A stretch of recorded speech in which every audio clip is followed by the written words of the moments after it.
Palate to Palate with Robert St. John and Wyatt Waters is made possible by a generous contribution from Sanderson Farms. Additional funding is provided by this and other public television stations and from viewers like you. Thank you.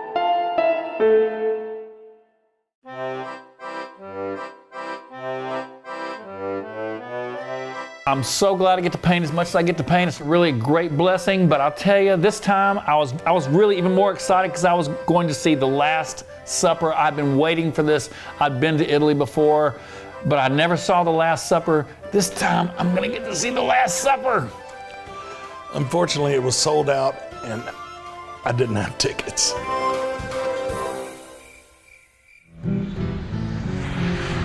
If you want two Americans who love Italy, we're your guys. You know, I really fell in love with Italy before I even went there just through the paintings I studied. Neither one of us are Italian experts. We mangle the language almost in every sentence, but we love this place. Turning people on to the food, to the culture, to the art, and just the entire experience. It's a great place. We're still learning about Italy. It's great to watch people experience this. We went over there and we fell in love with it. And we love sharing it with other people.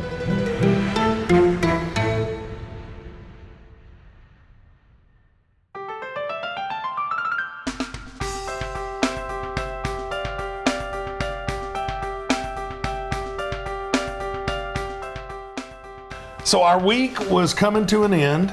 Great week. And we were winding down. It had been awesome. Starting out in Venice, went to Bologna, and then Milan, ending in this cosmopolitan, world-class city. And it was a great way to end this trip in that space and in that place with those people. At that time. Milan is magical in December around Christmas time. The shopping is world-class. The cathedral is there, it's just majestic and beautiful. Obviously, you've got the Last Supper, and then the Opera House, which is one of the greatest opera houses in all of the world, La Scala. Yeah, I saw the first hurdy-gurdy I had ever seen. Here comes the roly-poly man. Nobody's gonna get that reference. Yeah, I got it.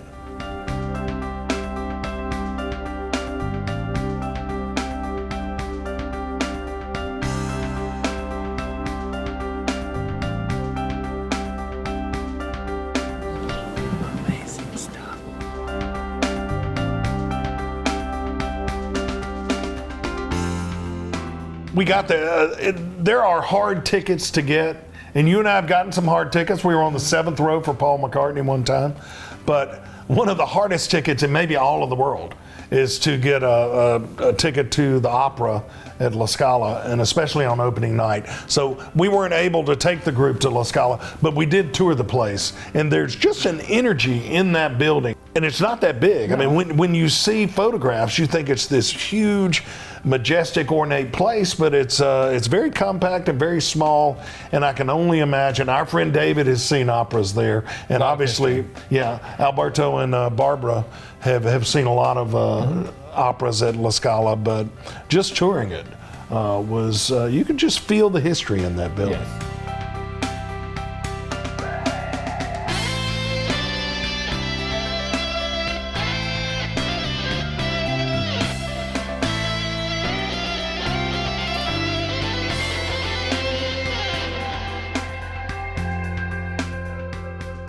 The Opera House was great. It was wonderful. The history of the museum part of it. But, you know, we're going to see The Last Supper, aren't we? So here's the deal. You're taking a group to northern Italy. You're going to Venice, you're going to Bologna, and you're going to Milan. In Venice, you need to ride down the Grand Canal or you don't leave. In Bologna, you got to do tortellini and brodo, and you got to do bolognese pasta. When you go to Milan, you have to see The Last Supper. So I had booked tickets for The Last Supper. In Venice, 6 days before we're supposed to see The Last Supper, I got notification that our tickets were canceled. You didn't know this, and so here's the thing, man. I was freaking out because here was the experience for 25 of these people going to Milan, and I had been touting Last Supper, and we didn't have tickets. It's December, Milan is packed, and every every opportunity is sold out. So I spent the next 5 days trying to get tickets, trying to exhaust every possibility. Our friend Barbara was on the phone all day, every day, trying to make this happen, make that happen. And Kiara, our tour guide in Venice, was just persistent and persistent and persistent. So wherever we were, I was on my phone trying to make this happen. Whether we were in the Galleria, everybody was shopping, I was trying to get tickets to the Last Supper. We were at the Opera House, everybody's looking around, I'm trying to find tickets to the Last Supper. It was the thing. I mean, you can't go to Milan and not see Da Vinci's Last Supper. I'm glad I didn't know about that. It could have been like, worry. Yeah. I didn't tell anybody. I was trying to get tickets. But here's the thing I didn't drop the ball on, and that was dinner. So let's roll. We had been to this place. Barbara and Alberto took us the very first time we were in Milan in 2011, I think it was. We went to a place, and here's the thing. I grew up an hour north of the Gulf of Mexico, and so seafood is in my bones. I mean, it's what we do at our restaurants. It's what I grew up doing. It's what I love to do. But in Italy, they do it differently. Yeah, and I really don't take our guests to a lot of seafood places in Italy because they do it differently, and it tastes different and it's a little foreign. But this place in Milan does it like no other. They bring in fresh fish, it's on ice, and it was swimming that day. They cook it that night. I mean, you're talking about they do things with squid ink, they're doing calamari, all sorts of different ways, tons of different fish, anchovies. It is a seafood feast fit for us.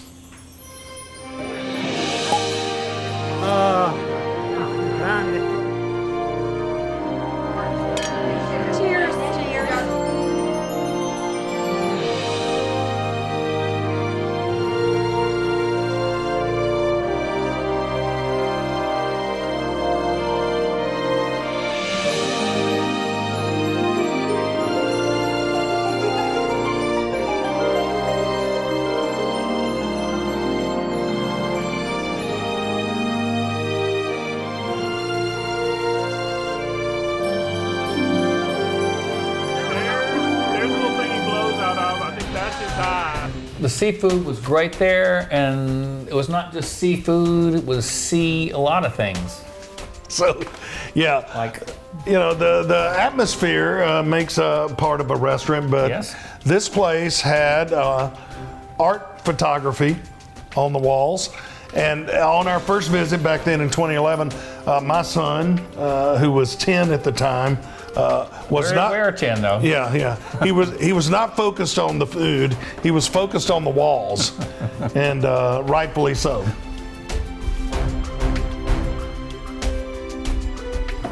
Now that's what I call seafood, because he was seeing a lot.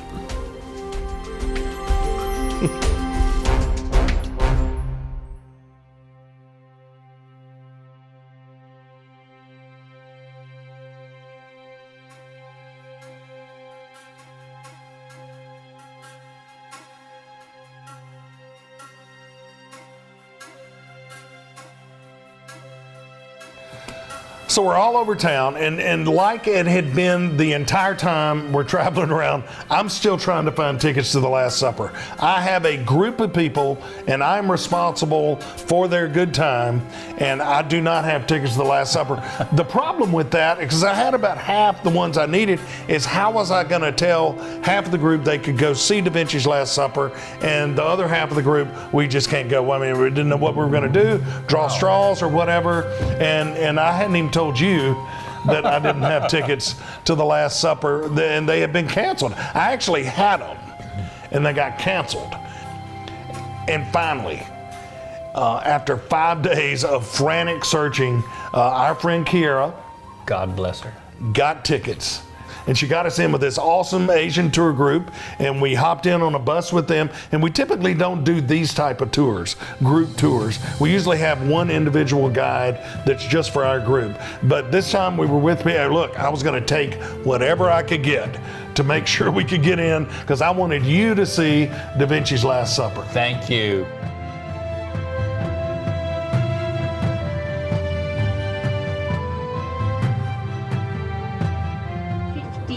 Minutes only.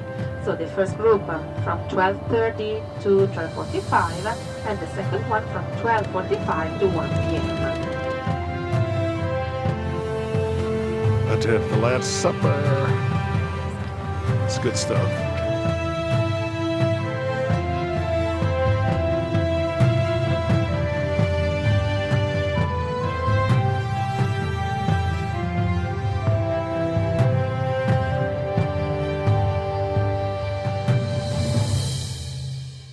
So here's the thing people don't know about Wyatt.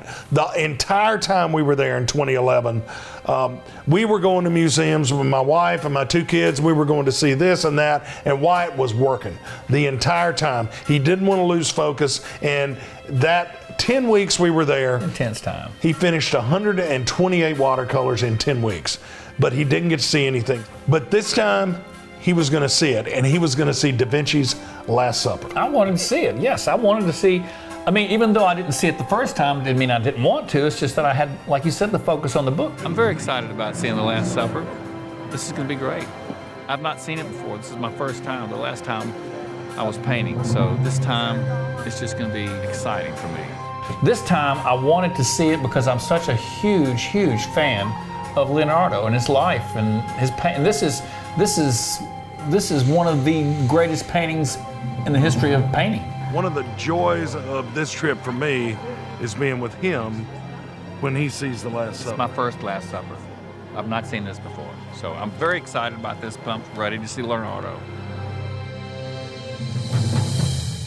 Leonardo was a scientist, he was an artist, he was all these things combined. He was really a man who was just, didn't see the difference between them. He just saw art and science as just ways of learning and knowing the world.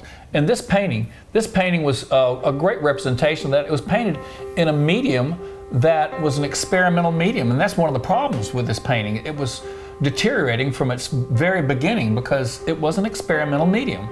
And it's kind of been restored one way and restored another way. So the history of that is part of what makes it what it is. And it went through the Second World War. Yeah, and that's the whole thing. During the Second World War, if you're in that room, what you see, 3 of the walls are new because this wall got bombed, this wall got bombed, the back wall got bombed, all deteriorated.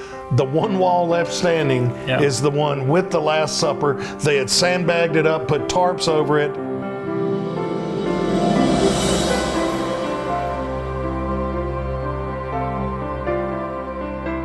It didn't stop, though, the monks from putting a doorway right in the middle of the painting, which just drives me crazy. In the middle of the painting right there at Jesus' feet. I know. That's one of the biggest travesties of all. That was intentional.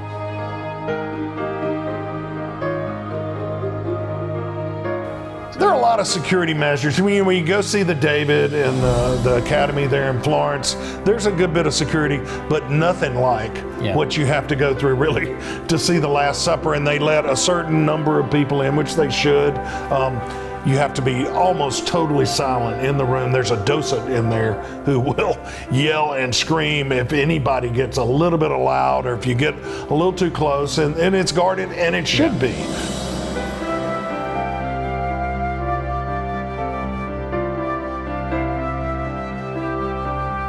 I had seen it before, and so I obviously took it in and got the experience. But it was almost as enjoyable to me to watch you see that painting as it was seeing the painting in person.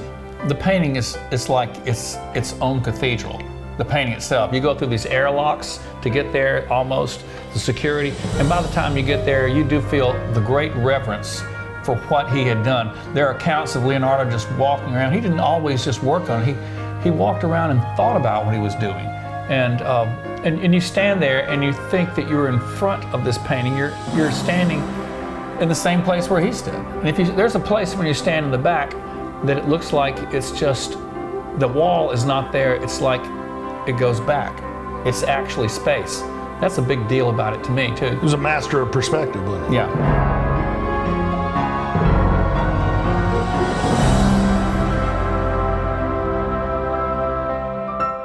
So what'd you think?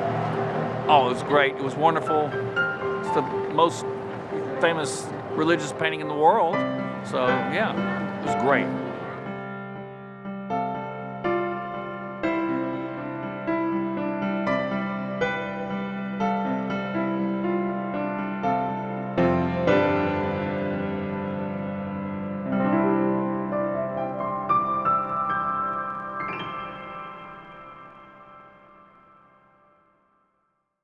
So that is such a singular experience, seeing the Last Supper in person. But it was a little more meaningful to me this time because I had spent 5 or 6 days totally stressed out because I didn't think we were going to get in there. And, you know, it was a load off that we got in there. Everybody got to see it. Thank you. Yeah. That was great. It really was great.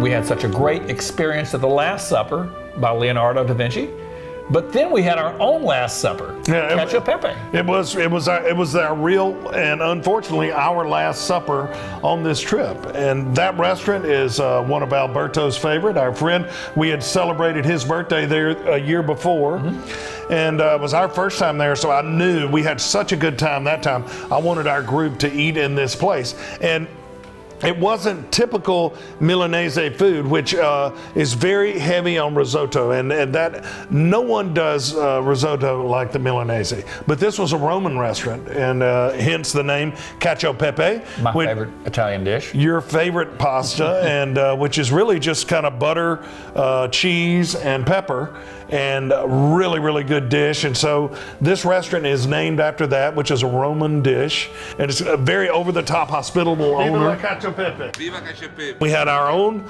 long table for our Last Supper, and it reminded me of the time, you'll remember, in 2011, our first visit to Milan. We were out with our friends, and we ended up counting, and there were 13 of us at the dinner. Lucky 13. Yeah. And so we kind of posed for a picture of a Last Supper, and you know who was Jesus, the long-haired guy here. I let my hair down. Yeah. So we have this final dinner at Cacio Pepe.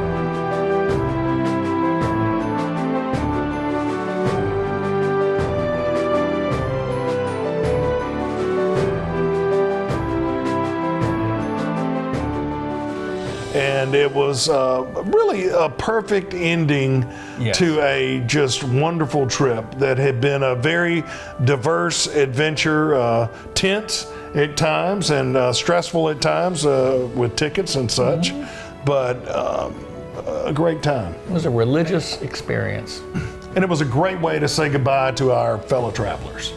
Yes. Arrivederci. All right. They represent their city of Milan so well, and they've helped us out so much. They're our good friends, and they're coming to America.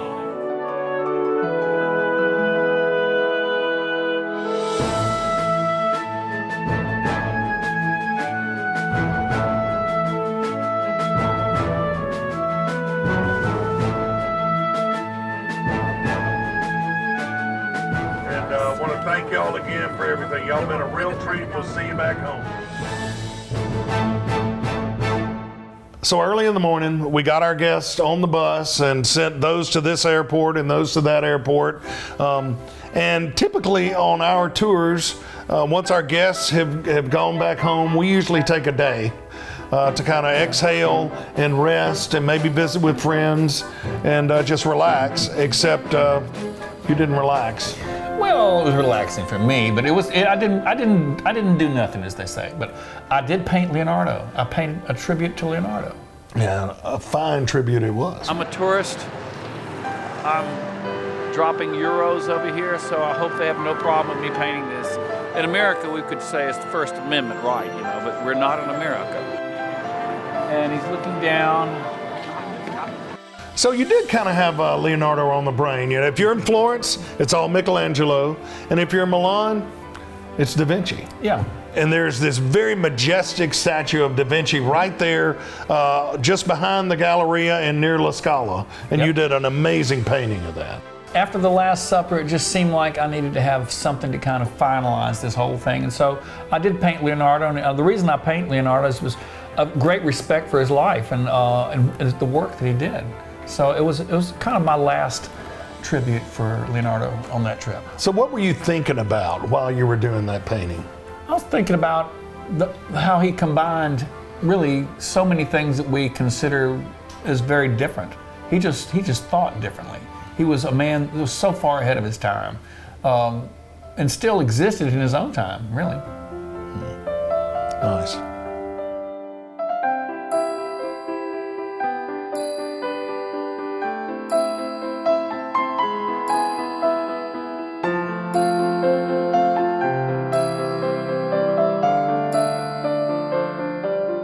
I still get emails from some of the young art students that I met that day. Duomo? It's a connection that keeps on going, you know. It was a busy day, and it was really December and getting close to Christmas. Look twice, paint once.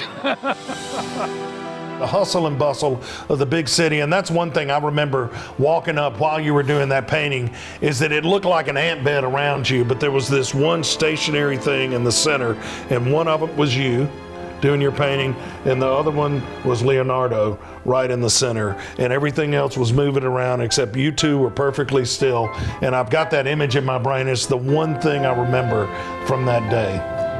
Don't worry, do as well as you can, just like everything else, and let some of this stuff go. What you can't do is what you can't do. What you can do is what you can do, though. You got to think like a can do. Hi, nice to meet you. Meet some Italians while I wait for this to dry. Awesome. It's beautiful. Got Leonard here. And I just realized I'm using a Da Vinci brush. You and I had a lot of memorable meals that entire year. But one of the most memorable meals, and it made my top meal of the year, is the dinner we had, kind of the farewell dinner for us at Barbara and Alberto's apartment. And they invited us over. We were flying out the next morning, and they have this great apartment in the middle of Milan with this amazing view from their porch. You can see the Duomo in the distance. And Barbara and Alberto had both cooked this great dinner. But the cool thing about that apartment is they have a dog and a cat. Chocolate? Chocolate is the cat, and Vanilla is the dog. And we went in there one time, and they were cooking something on the stove, or vegetables or something like that. What a fine meal, I thought. Yeah, we thought they were feeding their daughters, and they were actually cooking for the dog. But the cool thing about this cat is they're on about the 7th or 8th floor of this apartment building, and the cat will ride up the elevator, but he only gets on the elevator with people he likes. So if the elevator stops on their floor and the cat's sitting there, and if it's somebody they don't like, the cat won't get on the elevator. But if he does like somebody, he walks on, goes down to the bottom, goes outside. There's a sushi place. There's a sushi place nearby, and Barbara tells them, please stop feeding the cat, but you know the cat's gonna go. And then he'll wander around the city, and then he'll come back and just wait until somebody gets on the elevator. And if it's somebody the cat likes, he'll get on the elevator, ride up, he knows where to get off, and he gets off. It's a great thing. I wouldn't have believed if I hadn't seen the cat get on the elevator. So we had that great dinner. Alberto delivered a toast. Yes, that was great. One of the most heartfelt, meaningful toasts ever. And it was about friendship, and it was about Americans getting together with Italians and sharing this common love for each country and for each other. And it was really a meaningful way to end a great trip.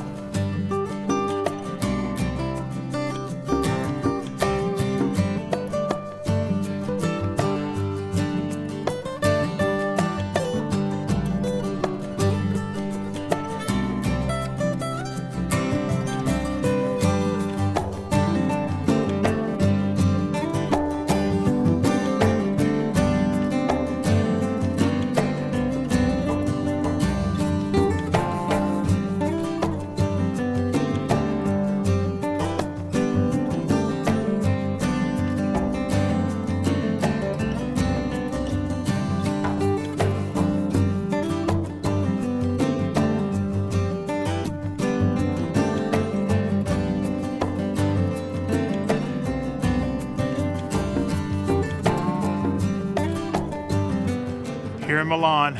That's a wrap.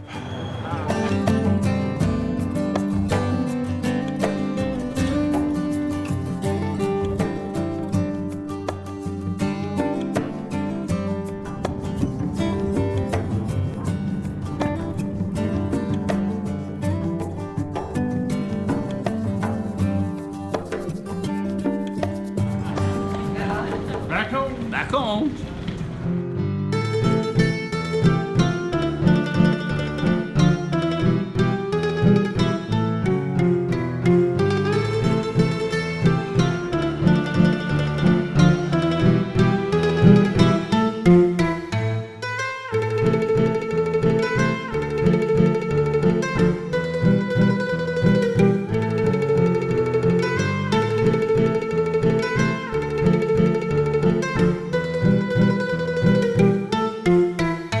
Many of the paintings seen on today's program, plus many others, are featured in the An Italian Palate cookbook. This beautiful volume also includes authentic Italian recipes. An Italian Palate cookbook.